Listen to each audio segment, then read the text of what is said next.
What's up mga kalapatids? So for today's video nga mga kalapatids, no, nangitlog na nga yung ating kalapate. So kung gusto nyo akong samahan para makita yung kalapate and yung itlog, so let's go. Pagpunta mo dito guys sa ating loft, so makikita mo dito yung paso, ayan. So bakit natin may paso dito? So dahil nga guys is hinarangan lang natin. So ito guys, papakita ko na sa inyo yung ating kalapate na may itlog. Ayan. So ayan pala siya guys sa pinakadulo. Ayun. Nakikita nyo, malabo lang yung ating camera. So focus natin guys. Ayun. So buksan lang natin guys para makita nyo ng malinaw. Pasok natin yung ating shelf.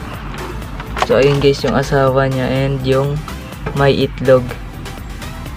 Ito pala guys yung tatlo na tong warriors and anak nila yan guys. Tapos yung isa nasa taas. Yan, bumaba. Kala niya is magpapapatuka tayo pero mamaya pa.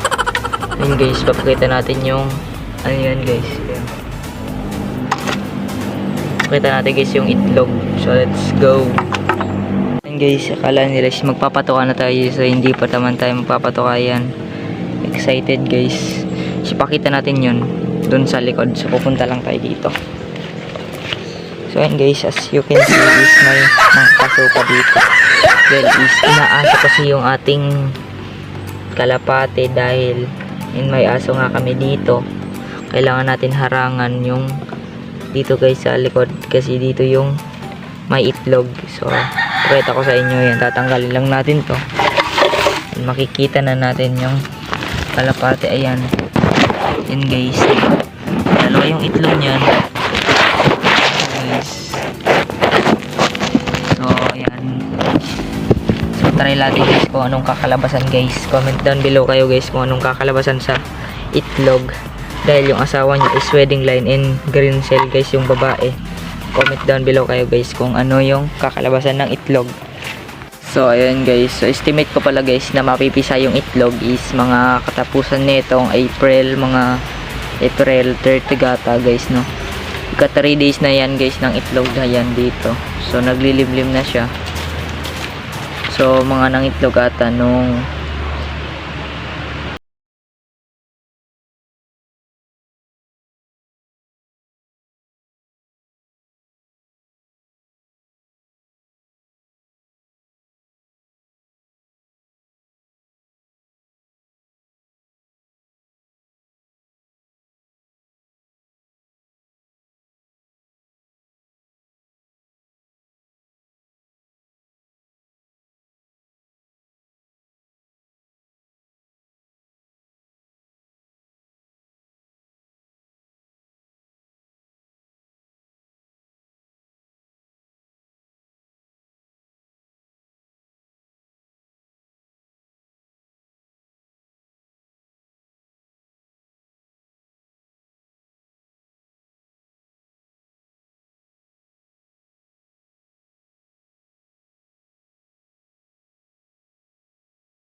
Nangkulungan guys para sa mga breeder natin.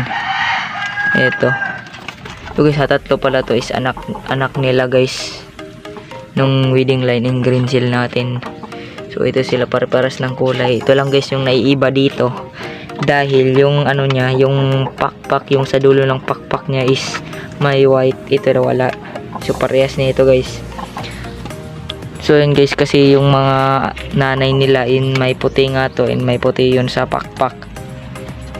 Naman guys yung update sa ating kalapate, no?